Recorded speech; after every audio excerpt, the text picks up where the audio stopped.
So we got a T595 that's just frozen solid, will not start. So we got called out here to see if we can get this thing started. And one thing I do know is that the battery is so dead that I can't even jump it off. I mean, it's just deader than hell.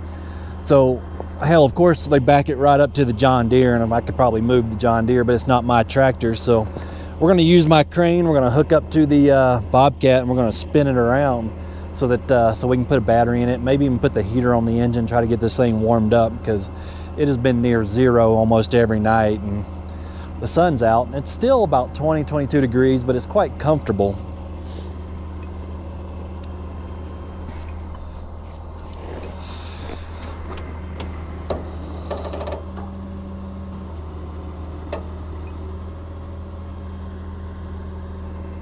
Well, maybe I'm not going to use my crane. Damn.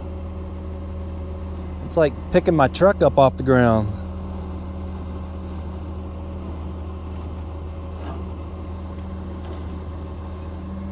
Jeez. That tells me this. Wow, this thing is frozen to the ground. Wow.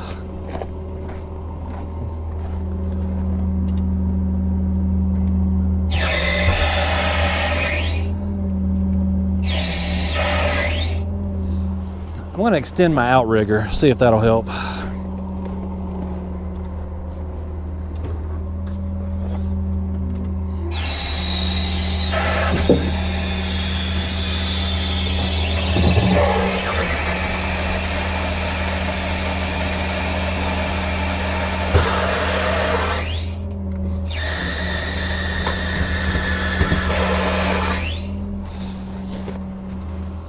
Wow, that is incredible.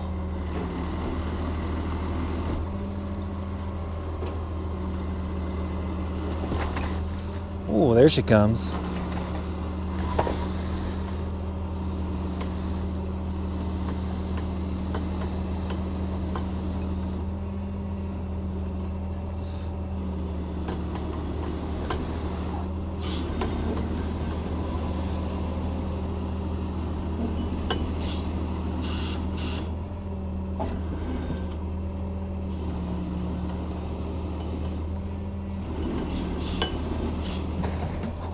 Okay.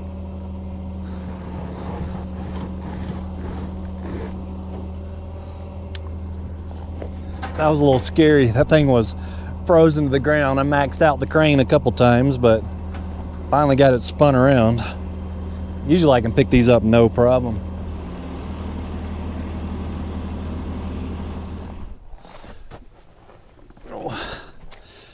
So now that I've got it spun around where I can actually open the door and work on it, let's try to get a battery in it and see if we can't get this started. One thing I can see is that their negative battery terminal is broken.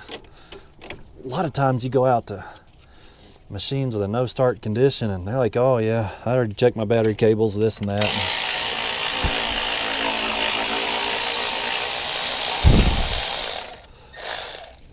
Then you get in there and find out that it's broken battery cable or a loose battery cable or something.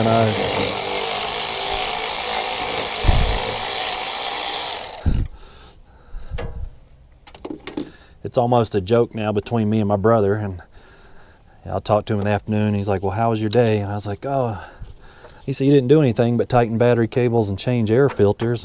I'm like, well, I guess you got a point. You not believe how many people call me and say, well, I already put I've already changed the battery and I still can't get it started. You know, claim they check their cables and all, and you go out there and it turns out to be a loose or bad cable. Happens more than you think.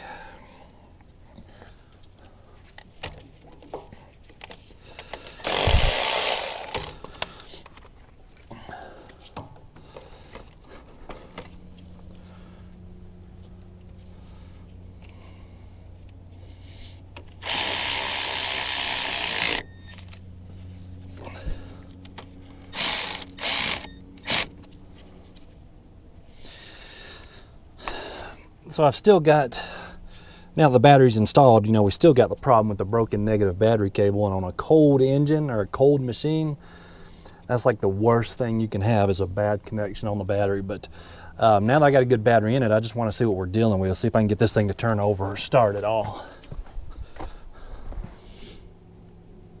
In contact.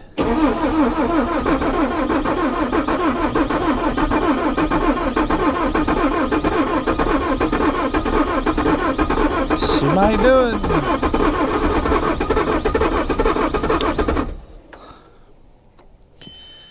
That engine just really sounds like it's struggling to turn over.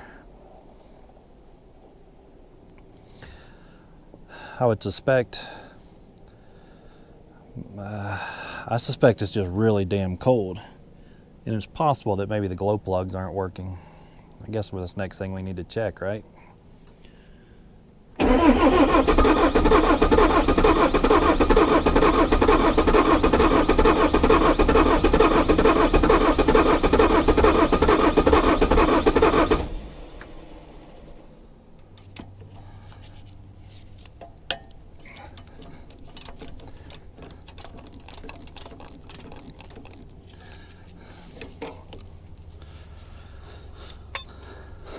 So now what I'm going to attempt to do is I'm going to try and I'm going to loosen the hydraulic drive belt. And the reason I'm going to do that is because, you know, the hydraulics are so cold too. That pump's still got to move that oil as you're trying to start. So if I can take the hydraulic load off the engine, I wonder if we can get it to start then.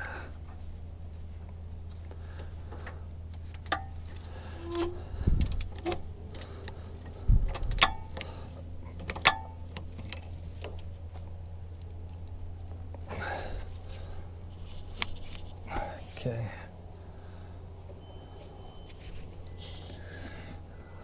Now I am kind of cheating here using a remote start box, but I'm out here by myself, man. Sometimes I just gotta cheat.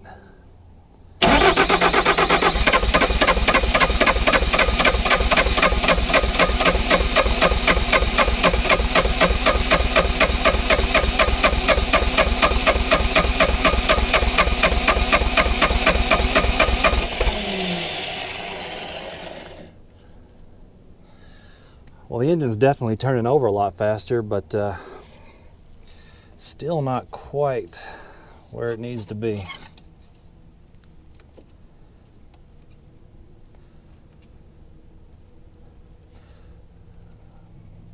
My primer bulb's getting tight.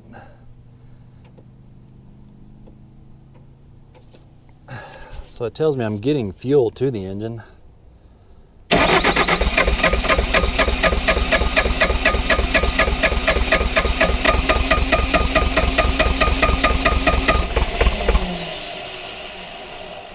She's trying to start.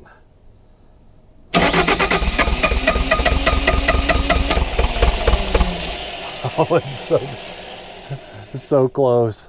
I can troubleshoot it a lot easier if I can get the engine running, do some injector tests and stuff, but there's a lot of stuff we could check actually, but let's let them glow plugs warm up one more time and see if we can't just get this thing to roll off. So close. So cold.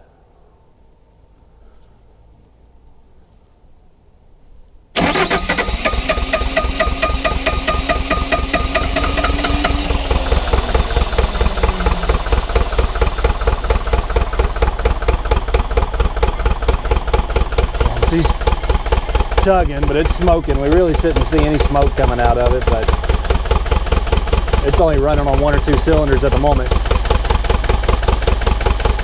Maybe 3.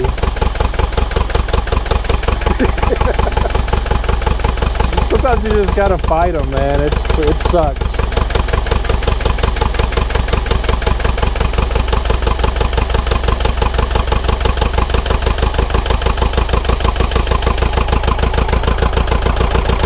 Yeah, she's coming to life now.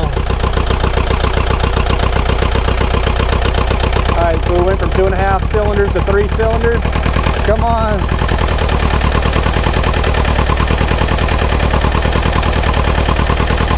We're running on like 3.5. Come on, baby.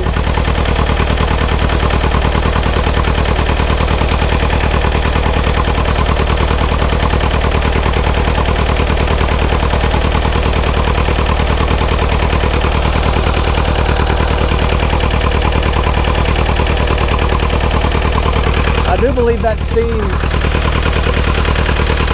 I believe that steam and kind of a little bit of unburnt fuel from us flooding the cylinders with fuel. So the computer recognized that something wasn't right, and I think the computer shut it off right there. So let's see if we can get it to run again. Oh, it was hydraulic charge pressure. Since I've got the tension off the drive belt, the computer recognized there was no charge pressure, there's no pump turning, there's no hydraulic pressure, so it automatically shut the engine off.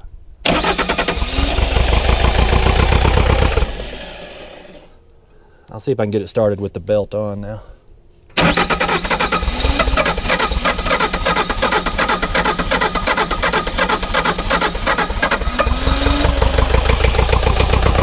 Still won't start with the belt on.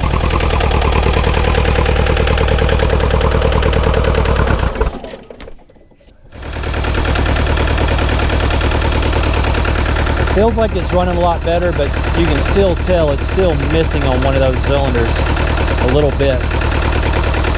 So we're going to see if we can get it up to temperature and build a little RPM. The Doosan engines have a cold setting, so when it's cold, it will not let you increase RPMs over idle. It wants that coolant temperature to build up a little bit.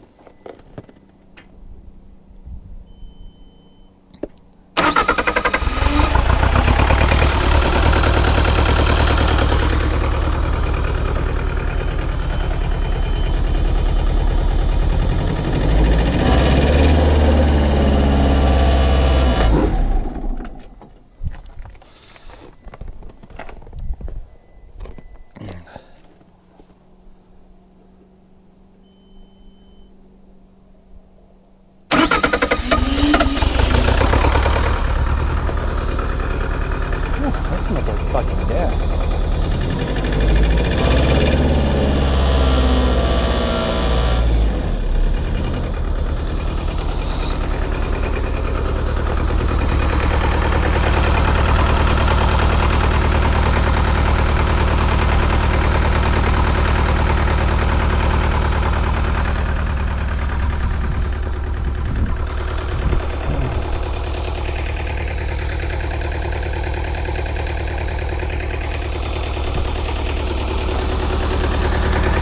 So that much white smoke does tell me that we have an injector probably stuck open, unfortunately. Yeah, that's not good. All right. So here's where we're at. We're out in the middle of nowhere. We cannot get the engine to run with a hydraulic load on it. It can't even turn the pumps and continue to run. So unfortunately, I had to pull out the super secret software, you know, and do a little troubleshooting. And you know, I hate doing that to you guys. I wish I could share everything with you, but I just can't. But what I did determine is injectors 3 and 4 are both bad. Guess how many injectors I've got with me?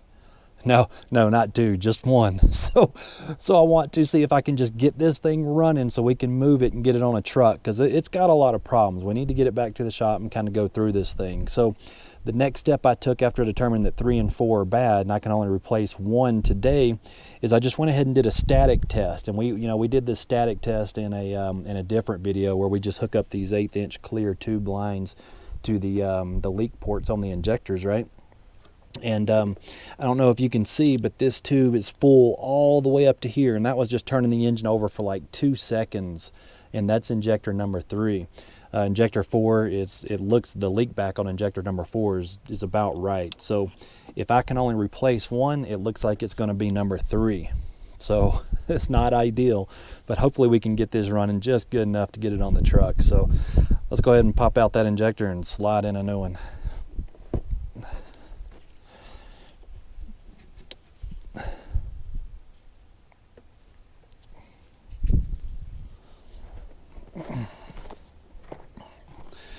All right, so I got that number 3 injector changed out and coded. I had to program it in the computer because it was so bad. So I'm still going to take the tension off the belt, see if I can get this engine running, and see if I made the right call by putting in the number 3 injector and not the number 4. But you know, it's kind of a crapshoot, unfortunately. So tension off the belt. Might take a second to start. Got to reprime the fuel rail.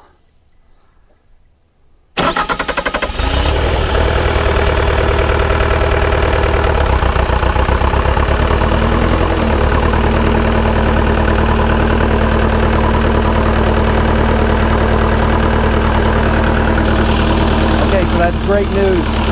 I got the tension back from the belt, so now the machine is turning the hydraulics on its own with that number 3 injector installed. So I can still tell that it has the skip because we know that number 4 is still stuck, probably closed in this situation.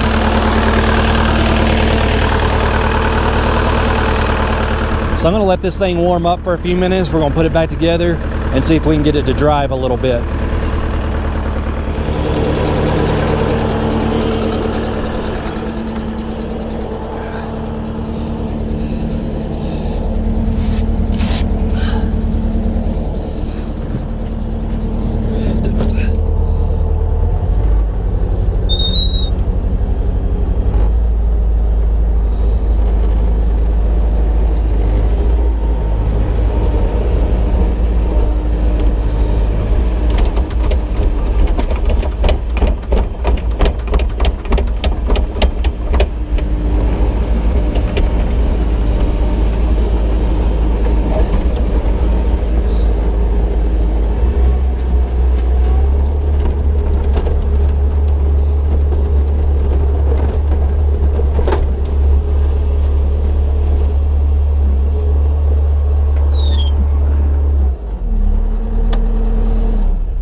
Well, it does start and run. You know, I know this wasn't the most informative video, but it kind of goes to show how we kind of troubleshoot a no-start situation.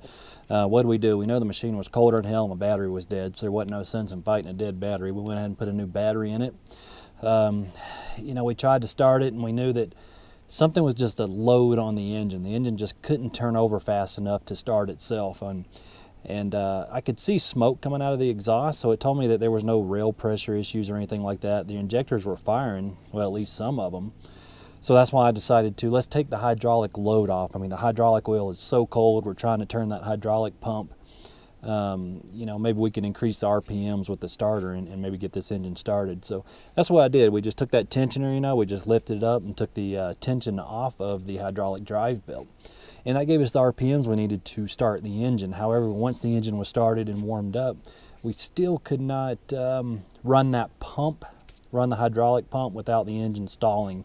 And we had a lot of smoke coming out. You know, that was kind of a telltale sign that we had a bad injector. So again, I did have to use the software to kind of just you know, figure out which injectors were kind of giving me a problem. And even then, I couldn't get a good idea of what the injectors were doing because I couldn't run the engine long enough to do injector tests because we were off of the hydraulic pump. And what happens, the engine shuts down because of low charge pressure since I'm not turning the hydraulic pump, unfortunately. So we just had to do it the best we could with what we had. And I knew I only had one injector on the truck, so that's why we did the static, the leak by on the number 3, and saw that the number 3 was leaking a lot more than number 4. And that's why I decided to go ahead and replace number 3. And it looks like it starts and runs. Again, this thing has just got a lot of problems, so I think we're going to try to get it back to the shop now that we know it'll start and run. We can load it up on the trailer and get it back to the shop. But, you know, I love all my customers, but this particular customer just neglects the hell of the machines. They never service them, you know, they never check anything. They just dump whatever fuel they got in the fuel system. It's sad, you know, they buy a brand new machine and they just run it until it just quits. They never service it or anything. It just quits. Then they call and they bitch about it, you know, and that's just the way it is sometimes. But either way, we'll get this one all put back together and running good again. And, you know, if you have any questions on that, and, you know, hopefully it helped. Hopefully this helped a little bit to show you kind of what we run into, especially when it's really cold outside. You never know what you're going to run into. So, yeah, you know, a thumbs up goes a long way. I would certainly appreciate it on the video. If you have any questions, please let me know. Thanks for watching.